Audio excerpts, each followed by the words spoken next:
Who told you that the killings have stopped there? And if it's the Iranian regime? We have been informed by very important sources on the other side, and they've said the killing has stopped and the executions won't take place. There was supposed to be a lot of executions today, and that the executions won't take place. And we're going to find out. I mean, I'll find out after this. You'll find out. But we've been told on good authority, and I hope it's true.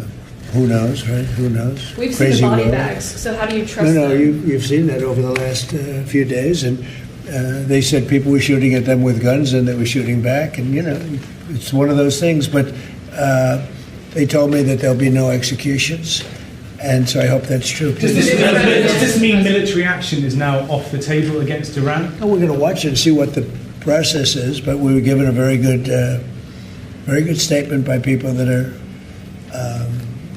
aware of what's going on. Is this still considering military action? When they say no executions, everyone is talking about a lot of executions were taking place today. We were just told no executions. I hope that's true. That's a big thing. Yes, Brent? The foreign minister of Greenland, she said a while ago in a press conference in an embassy of Denmark that she made very clear in the meeting that happened here in the White House what are their limits. She also said that it was a very respectful meeting. Are those limits going to be respected? Well, we're going to see what happens with Greenland. We need Greenland for national security, so we're going to see what happens. They're going to brief me on the meeting right after this conference. In fact, the sooner I get you out, the faster I'm going to know exactly what happened. But we have a very good relationship with Denmark, as you know. We'll see. But, we're doing the Golden Dome. We're doing a lot of things, and we really need it. If we don't go in, Russia's going to go in, and China's going to go in. And there's not a thing that Denmark can do about it, but we can do everything about it. There's no more in what they can do there? Well, we're going to see. I mean, look, we're going to see what happens, but we need it. I'm not the first one. This was talked about by President Truman, and 40 years before President Truman, they were talking about it. They've been talking about this for 100 years. This is not anything so new. A lot of people don't realize that, but this was a hot subject. Probably not as hot as it is now, but it was a hot subject for a long time. We need it for national security, and that includes for Europe. And I spoke with, as you know, Mark, the head of NATO, and he really wants to see something happen. It's very important for national security.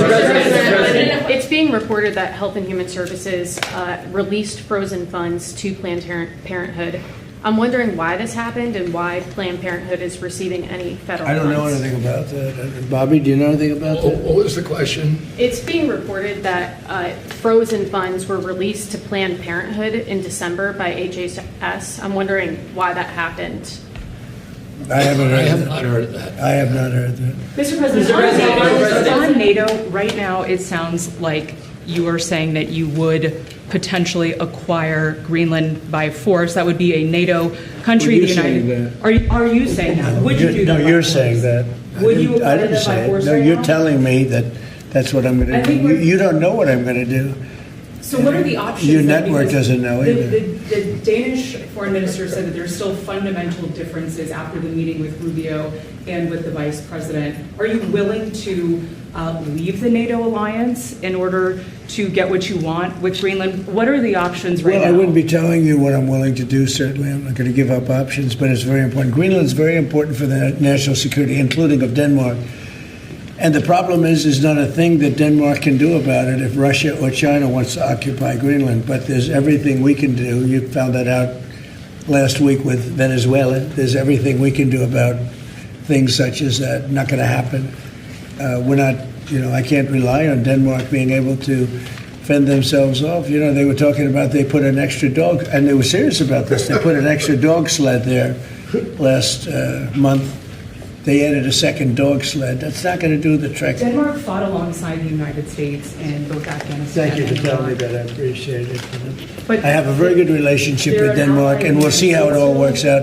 I think something will work out. Yeah. Venezuela, Cabello, the de facto number 2 in Venezuela right now, he seemed pretty reluctant to work with the U.S. And obviously he's With us? They just gave us 50 million barrels of oil. The number 2, the Venezuela security I don't chief. know. I know the number 1. We just had a great conversation today, and she's a terrific person. I mean, she's somebody that we've worked with very well. Marco Rubio is dealing with her. I dealt with her this morning. We had a call. a long call. We discussed a lot of things, and I think we're getting along very well with Venezuela. Yes. You created a new assistant attorney general position dedicated to rooting out fraud. Yeah, he's fantastic. The person is fantastic. Who is it? It's a he. When are you I will gonna- tell you maybe within minutes. I mean, I don't know if it's appropriate to say yet because we're going through a process, but we have chosen a person who's very tough, very smart, very fair. And You Mr. gave a President- speech yesterday in Michigan about how you've recalibrated the American economy to work for workers, U.S. auto factories. We've seen core inflation's completely tamed. You lowered the trade deficit to the lowest amount since 2009. American exports are growing. But we're also waiting on the Supreme Court case with the tariffs. Given the success that you've had in the first 12 months, what is at stake in this case, It's a sir? little bit like whole milk. I can't believe we even have a case. This was a case started by very China-centric people and also anti-American people, frankly, people that don't want us to do well. Tariffs have helped us stop 8 wars. They've helped us get the best trade numbers we've ever had. They've helped us get $18 trillion brought into the country.